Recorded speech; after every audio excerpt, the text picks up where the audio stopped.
हम आप लोगन के बीच में भोजपुरी लोकगीत बिरहा गायक कलाकार जितन सरोज डीहा बाजार आजमगढ़ से और बड़े भैया अभिमन्यु यादव जी के देख रेख में ए रिकॉर्डिंग हो रहल बा हरिओम म्यूजिक के बैनर तले।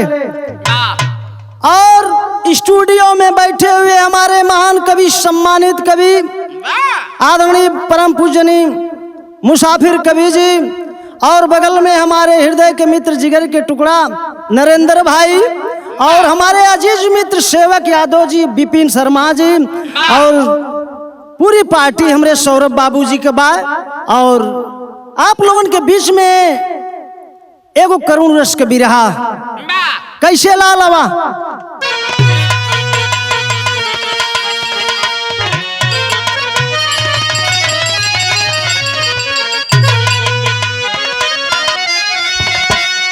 बह रही जय धर्म की आंधी बिकल वतन रो रहा बेदना ले जिगर में बाबा साहब का सपना अधूरा हुआ कानूनी हक दिए जो कि सबकी नजर में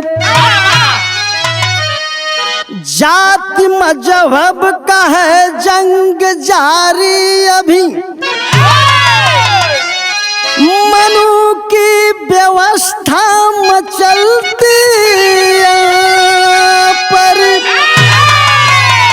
मुसाफिर कभी गर्त में हिंद मेरा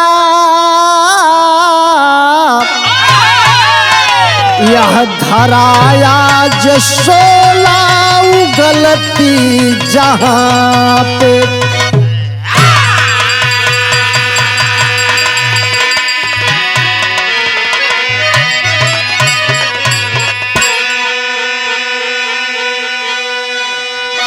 यही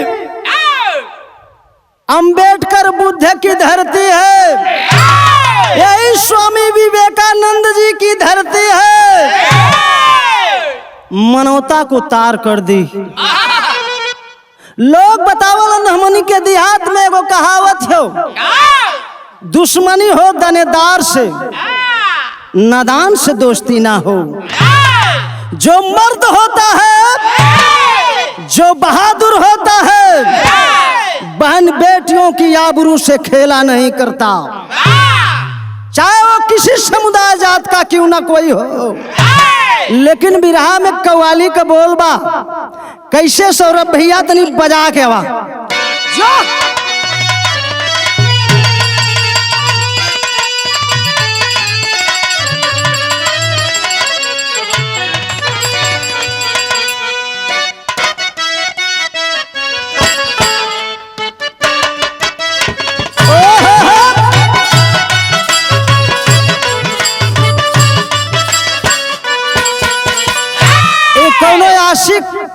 माशुका के बीच के बाद बा बड़ी सुघर रहल पाकीजा हुस्न के लड़की रहल आ लड़को रहल एकदम हुस्न वाला। कहलस कुदरत ने सनम तुमको कुदरत ने सनम तुमको क्या शौक अदा दी है। कुदरत ने सनम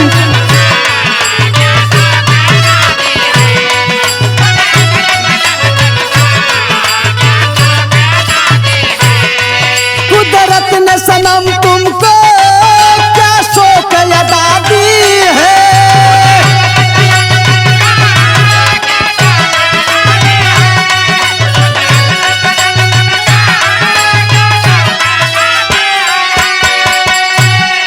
कुदरत ने सनम तुमको क्या शौक अदा दी है। जुल्फों में भी है जादू जुल्फों में भी है जादू आँखों में हया दी है।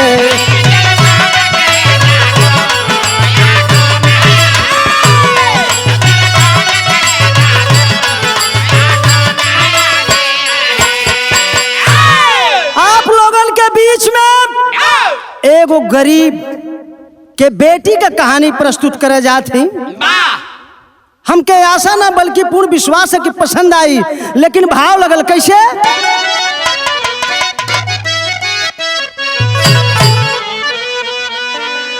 आजाद वतन मेरा, आजाद वतन मेरा बर्बाद नहीं होता। आजाद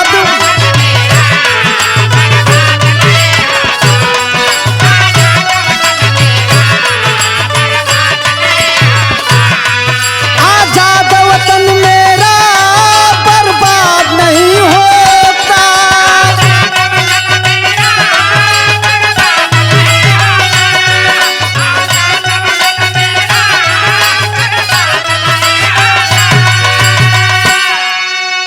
आजाद वतन मेरा बर्बाद नहीं होता। अपनों में भरा जबकि, अपनों में भरा जबकि उन्माद नहीं होता। अपनों में भरा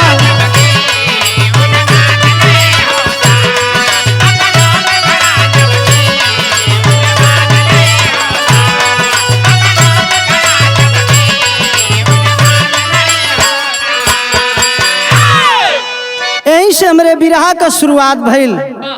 कैसे भैया,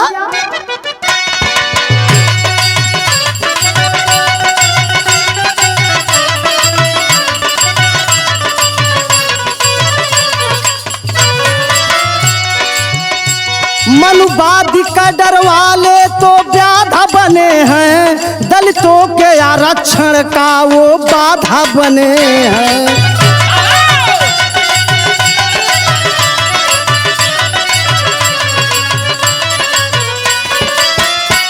जाति आरक्षण लेकर बवाल हुआ है, समाज में दलितों का बुरा हाल हुआ है।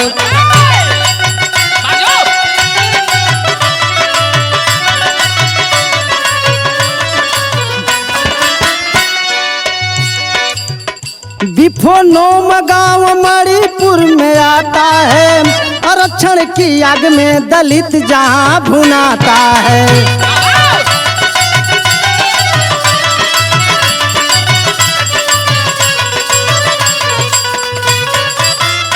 दिनों में सचैया माता का परिवार रहा, हुनर से युक्त शिवली बेटी का दुलार रहा।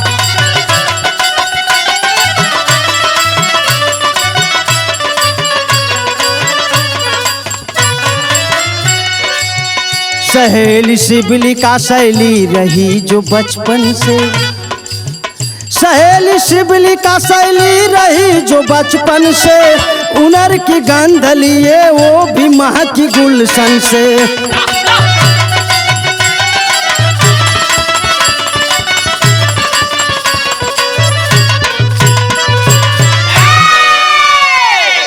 मणिपुर के अंतर्गत एगो गांव, जौने गांव का नाम बतावल गल बिफोनोम गांव। बिफोनोम गांव में एगो सचैया माता नाम के देवी रहलिन, औरत रहलिन। इतनी सुघर उनकर व्यवहार बा। उनकरे गोदी में एगो बेटी, जौने बेटी का नाम शिवली बतावल गल, और शिवली का सहेली शैली रहलिन। ए भैया, ये दोनों लड़की सथों बढ़नी पढ़ली। आज जब कहीं नौकरी चाकरी ना मिलल तो ये दोनों उदास होके कैली का बिरहा में तर्ज लगल।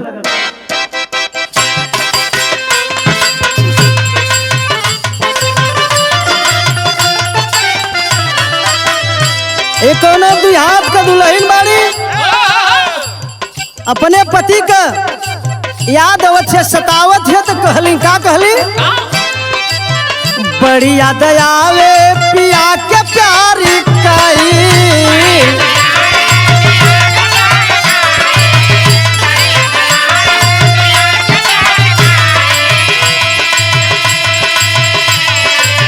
रतिया तरतिया पहाड़ दीना भाई।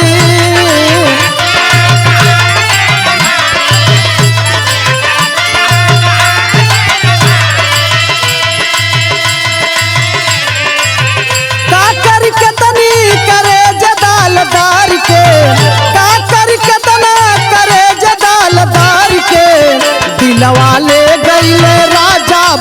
बगल में भर के।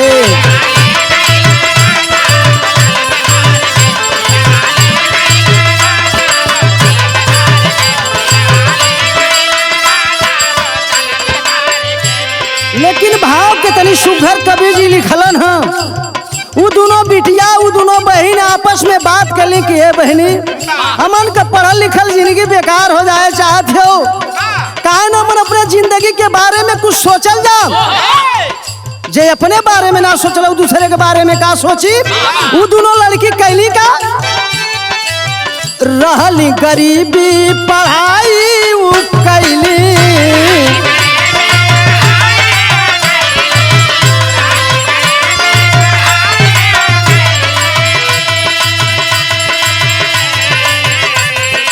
आरक्षण अभाव में न केहरो के बैली।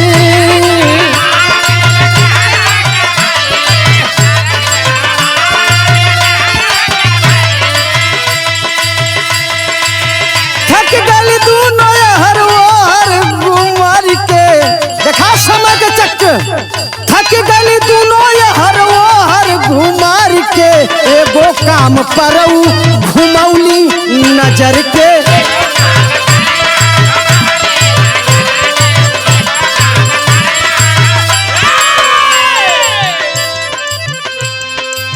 लेकिन वो लड़कियां कुल कहनी कि सहेली जिंदगी जिए के तो जीविका का आवश्यकता बहनी। सहेली कहला कि हाँ शिवली सही कहती, जहाँ प्रेम का भाषा हुआ रे भी बढ़िया लगेला। लड़कियां सब कहली का वाह गरज में जाके कर कार के धुलाई।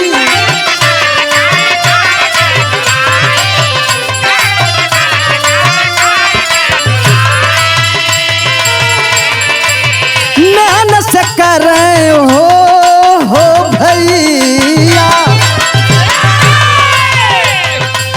मेहनत से करे दोनों देखा कमाई।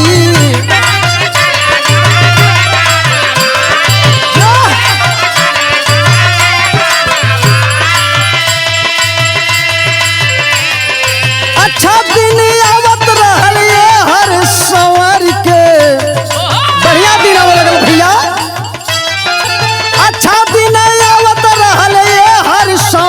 के एगो काम पर घुमौली नजर के।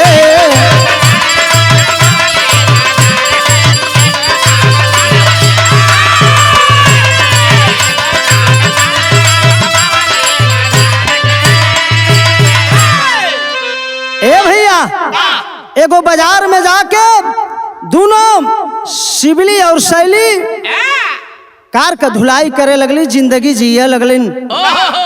समय बीतल और जब समय बीतल तो बिरहा में तर्ज लग गई। कैसे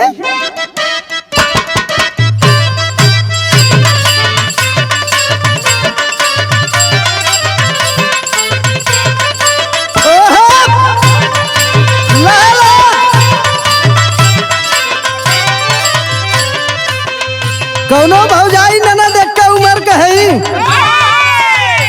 भौजैया ननदी से कहला ननदो रतिया 10 बज गई लेकिन कुछ गड़बड़ बुझात हो। ननदिया कहलस कि भौजी भयल का तब बताओ कैसे। दियावा बारा ए नाना दो पकड़ ले पानी भूत। दियावा बारा ए नाना दो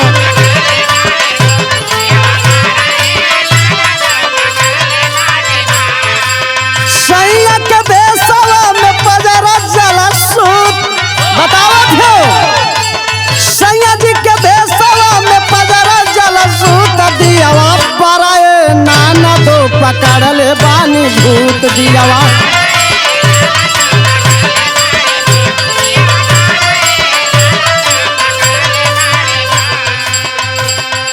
लेकिन बिरहा में कवि जी भाव के तनी सुघर लिखलन, तनी गौर करिया भोजपुरी समाज के भैया लोग, बिरहा सुने वाले भाई लोग। ये दुनिया में एक से बढ़ के एक हम लोग ऐसे लाइन सब करे पे शूट करे ले का। आ जया बरा के जा बरा बना लबाल जोर।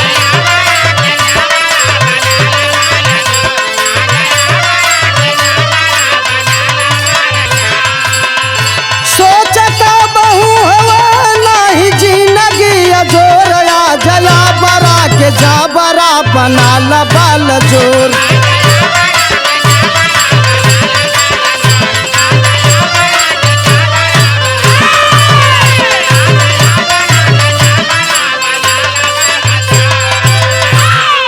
ए भैया हर जगह गरीब दबावल जालन हो और भैल का कुकी समुदाय जौन दलितन कटोली।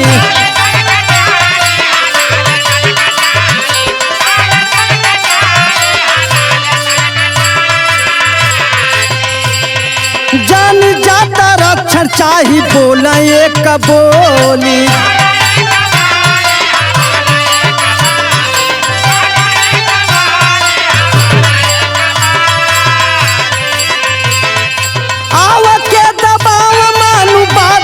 कठोर या जया बरा के जाबरा बना ला बाल जोर।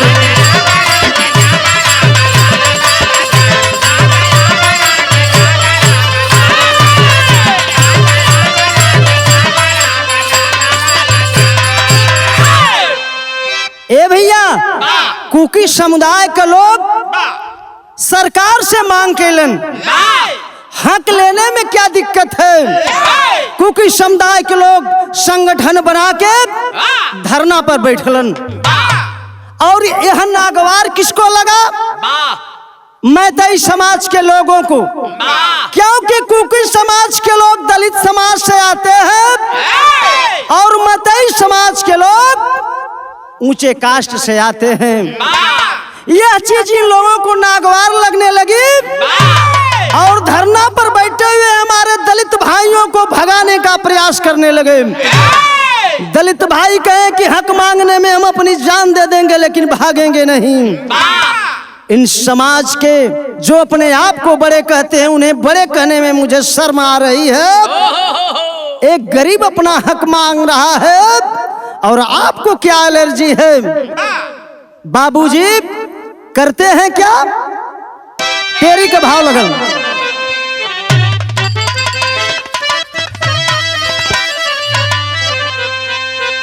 अरे रंगबाजी से आरक्षण ना मिली, अरे रंगबाजी से आरक्षण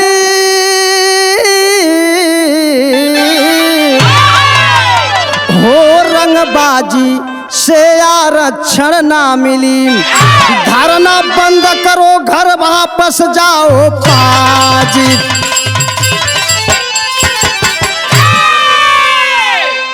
मैतई समाज के लोग भगाने का प्रयास करने लगे और जब कुकी समाज के लोग भगे नहीं तो हुआ क्या? शहर लगन। अरे दलित वर्ग के लोग कहें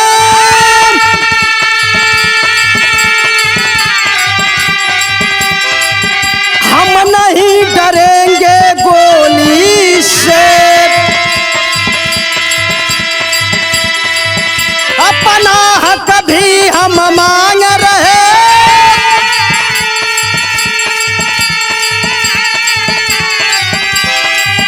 भारत सरकार के झोली से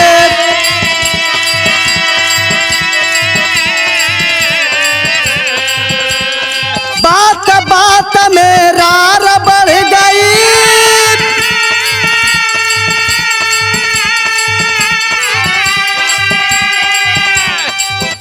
ले उग्र रूप तब बने खुखार। 3 मई को हुआ हगामा, 3 मई को हुआ हगामा, 25 दलित को दिए हैं मार।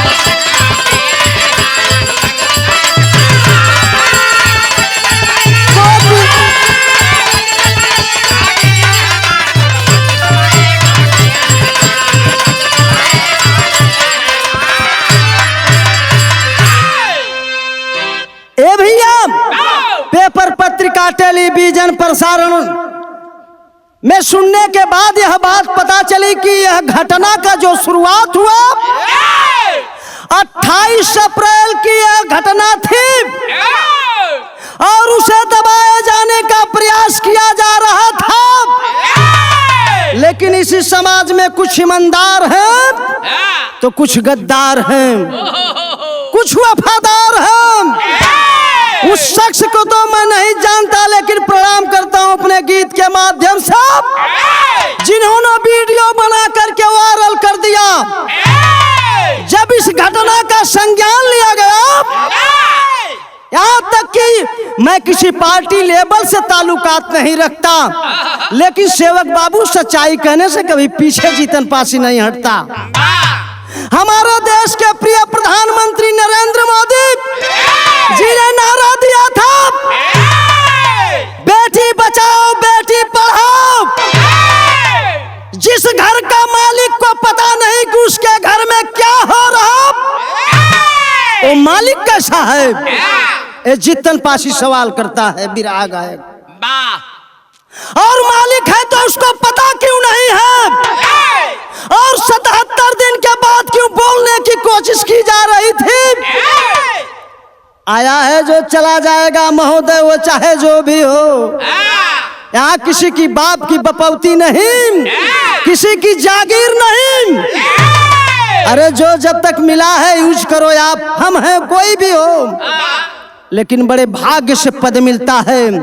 आपको विदेशों में समय मिल रही है, मणिपुर में जाते हो तो बोलते हो कि मैं मणिपुर का बेटा हूँ। मणिपुर के बहन की आबरू लूटी जाती है तो आप कहाँ सो जाते हो? आपको बोलना चाहिए।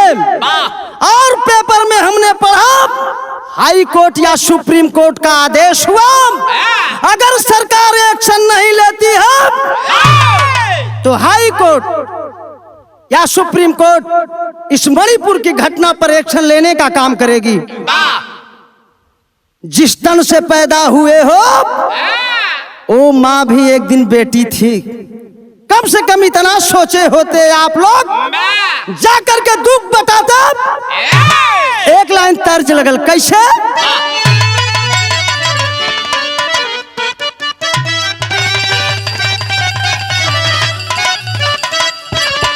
अरे कोरी कहा तरिया सासू दहिया जमावली, आई अमृत डालली जोरा नवराध हो कांधा मान मोह।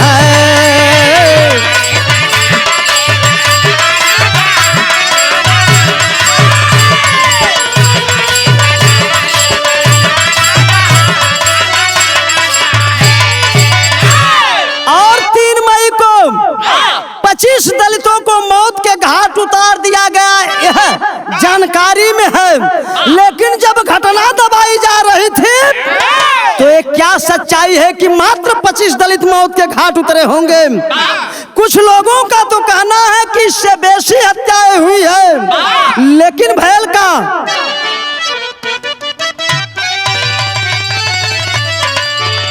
अरे 4 मई ड्यूटी पर जब चलली कुमारिया, अगवा कुछ बढ़ली चिड़ैया भैया ओ नैया फांसल मजेदार।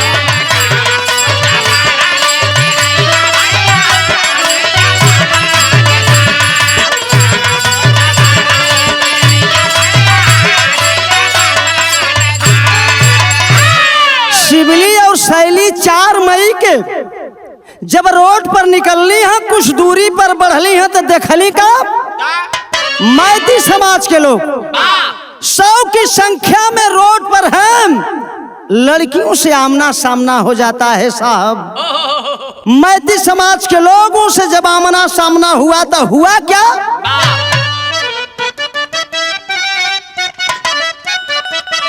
अरे मैती समुदाय वाला 100 गो जवानावा,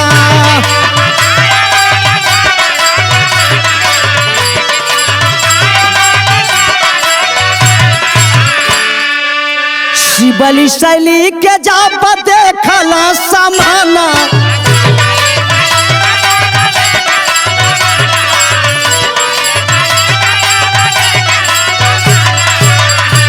अरे इज्जत का बन गईल मुदैया भैया हो नैया फसल मजेदार। ए भैया जब सामना भैल मैती समाज के लोगन से, जब कुकी समाज के बहन बेटी के सामना भैल, नियत बदल गए। एगो बात बतौली कि अगर दोस्ती करे तो दनेदार, दुश्मनी करे तो दनेदार, लेकिन नादान से दोस्ती न हो। कैला का पापी वो लड़कियन के साथ है भैया बिरहा में तर्ज लग गई।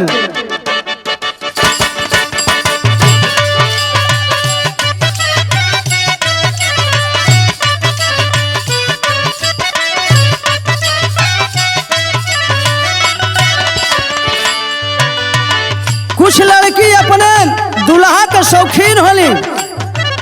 हमनी के देहात में शादी ब्याह में माई बहन बिटिया गावली कैसे, झाझर मड़ुआ जन छा वही आए बाबा हो, झाझर मड़ुआ जन छा वही आए बाबा हो, लगना शुरू जावा के ज्योति हो।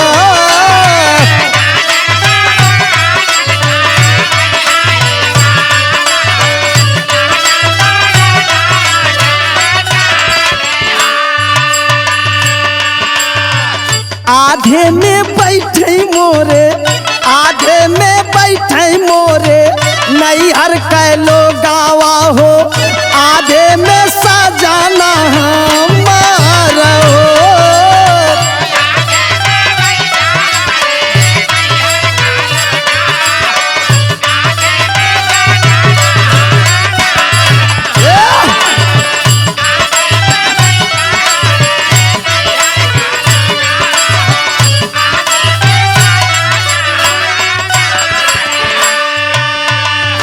जब वो लड़किन का सामना भयल सामंतवादी से, एक ज्ञान भूल गया उन सबों का कि जिस तल से हम पैदा हुए थे वो भी माँ थी, ये भी बेटी है तो अभी किसी की एक दिन माँ बनेगी। धिक्कार है ऐसे नस्लों पर। भाव में कवि जी लिखते हैं क्या, बजवाता पोचिली हलै, बजवाता पोचिली हलै, सोच में चिराइयन के, बजवाता पोचिली हलै, सोच में चिराइयन के, होई गईली गाइया लाचार हो।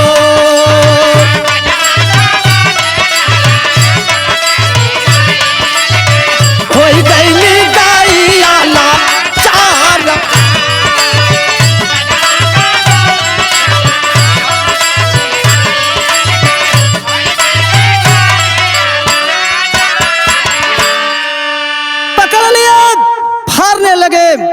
उन बहन बेटियों का वस्त्र फाड़ने लगे, निर्वस्त्र करने लगे। शिवली शैली रोए के एगो बात कली कि भैया हम कहीं दूर के ना आइला, तोरे गांव कैला, तोरे पड़ोस कहिला, बहन बेटी तो दया धर्म ममता के प्रतीक होली। भैया ये का करत हुआ भैया, प्रमाण मिला कि उस लड़की का भाई भी था। बताओ वो भाई कितना बदनसीब होगा जिस भाई के सामने उसकी बहन की आबरू लूटी जाएगी। साहब गिड़गिड़ाता रहा, चिल्लाता रहा, लेकिन थोड़ी सी दर्द नहीं आई।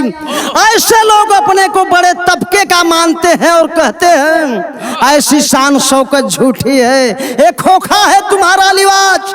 अंतरा में कहे के पड़ल का लड़कियां सब रो के एगो बात और कहली, एरिया जावरिया के, एरिया जावरिया के हवा बीरानावा हो, एरिया जावरिया के हवा बीरानावा हो, भिख मांगया चारा पसार हो।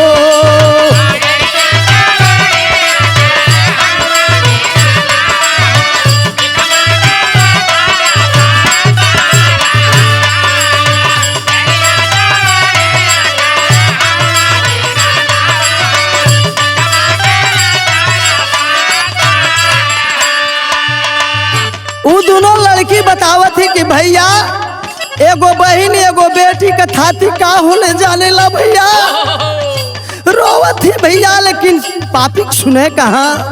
लड़कियां सब बताओ थी का इज्जतिया बालक होले धन दौलतिया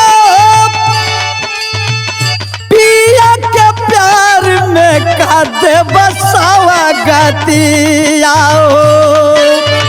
सदिया पालल बाजाना सदिया पालल बाजाना यापन बहिनिया हो सदिया पालल बाजाना यापन बहिनिया हो गैया करली तब गोहारो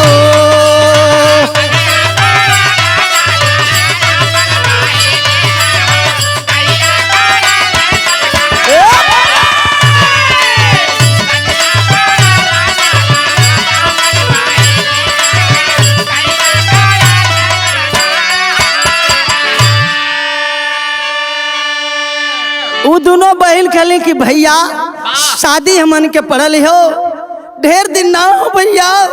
हम तोरे गांव कहीं क्षेत्र कहीं तोर बहन नहीं भैया। हमरे आबरू के अपन धर्म कबाई होके छोड़ दा भैया। लेकिन 1200 गो कमीना भूल गए कि मेरे घर बहन है मेरे घर बेटी है। ए बाबू उपदेश देने के लिए इस जमाने में तमाम लोग मिलते हैं लेकिन जब उसको पालन करना होता है साहब तो साले अक्सर कट जाया करते हैं। इज्जत तो लूट लिए वो दोनों बहनों का। यहाँ तक कि प्रमाण मिला वो भाई को भी मौत के घाट उतार दिए साले कमीने। बहल का पहपट का भाव लगल।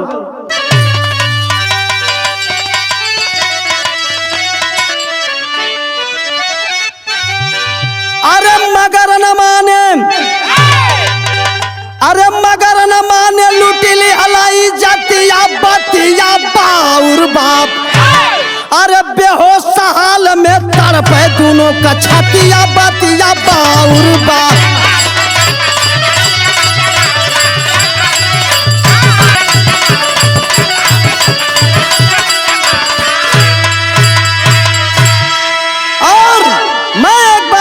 चाहता हूं इतनी बड़ी घटना घटी मुझे अनुमान है कि पूरे विश्व में चर्चा सी बनी हुई है घटना।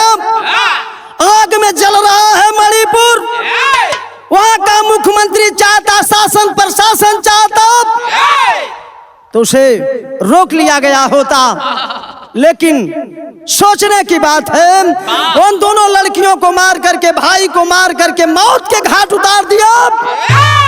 बाबू इज्जतिये के नोचलना चौथला ना कैले का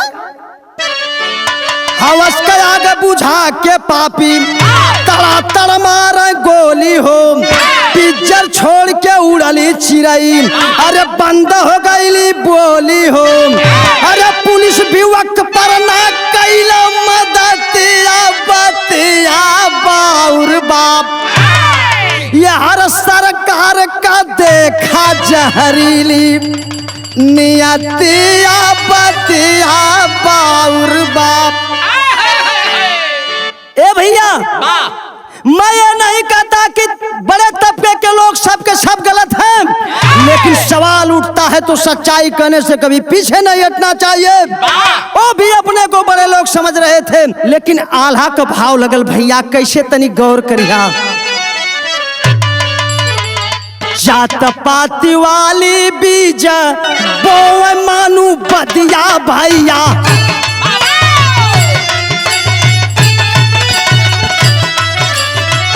नफरत के अगिया में गाना गुगुआ।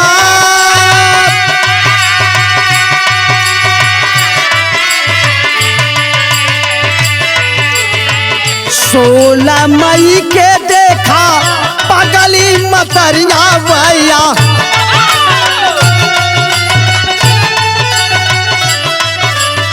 सैकुल थानावा पर गायली होया।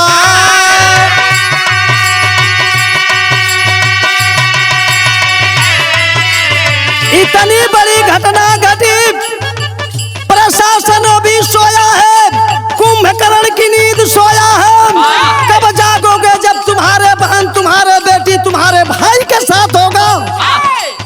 भागने की कोशिश करो।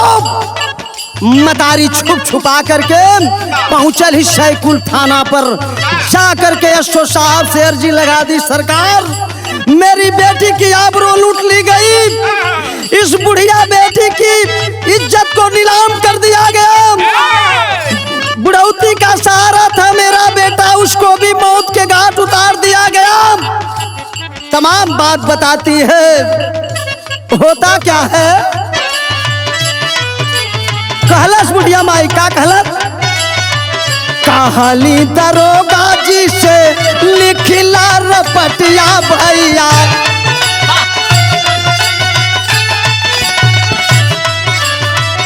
आरक्षण कबली बतावत है एसओ साहब से, कैसे बताओ थुक पगली मतारी बाबू, जौने माई के बिटिया और बेटा दोनों मौत के घाट उतार गए न हो भैया। वो माई रो के कहती कैसे, आरक्षण कबली गैली बिटिया हो चढ़ा,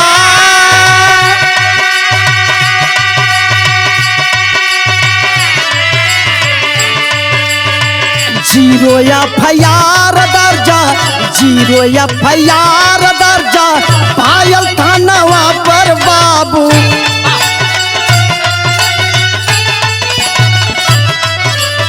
मगर सुनवाई कवनो भइली ना भा,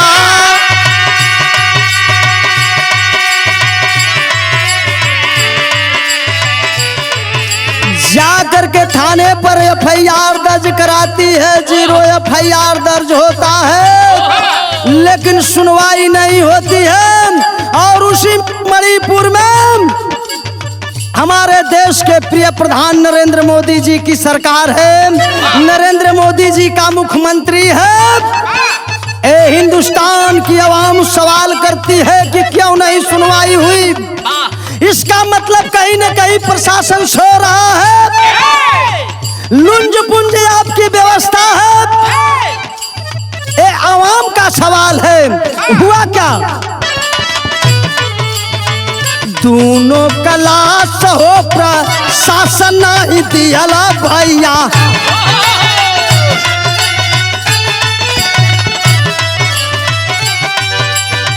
दाह संस्कार बिना जिया बेकाला,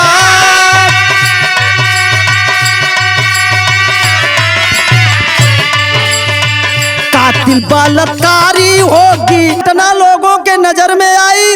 चारों तरफ पर से मीडिया कर्मी के लोगों ने जब उठाना शुरू किया, यह बात जंगल की आग की तरह हिंदुस्तान में फैल गई, और जब फैल गई तब जाकर के प्रशासन जागा और चारों आरोपियों को गिरफ्तार करने का काम करता है। क्या हुईरेम, हेरादास, अरुण और अब्दुल खान, ऐसे लोगों को सजाए मौत होनी चाहिए।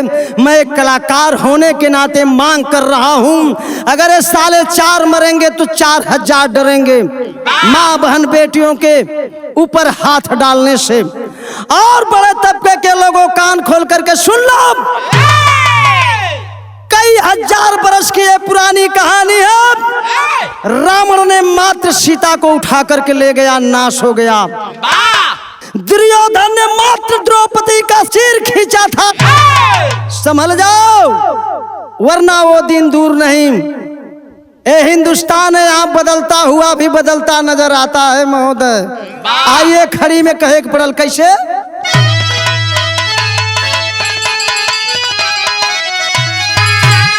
अरे न भारत का पर्दा हटावा का होई, तब बाबा साहेब का विधानवा बतावा का होई।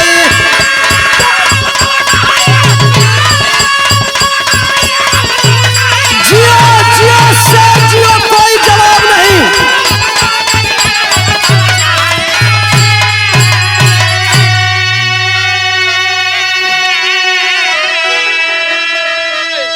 मानव हुआ तो मानव की तरह रहा।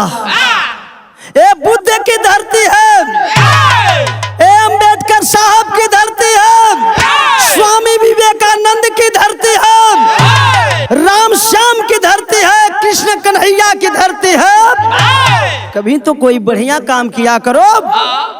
और हमार बिरहा की ओर से एगो संदेश हो, जो आया है चला जाएगा। अगर किसी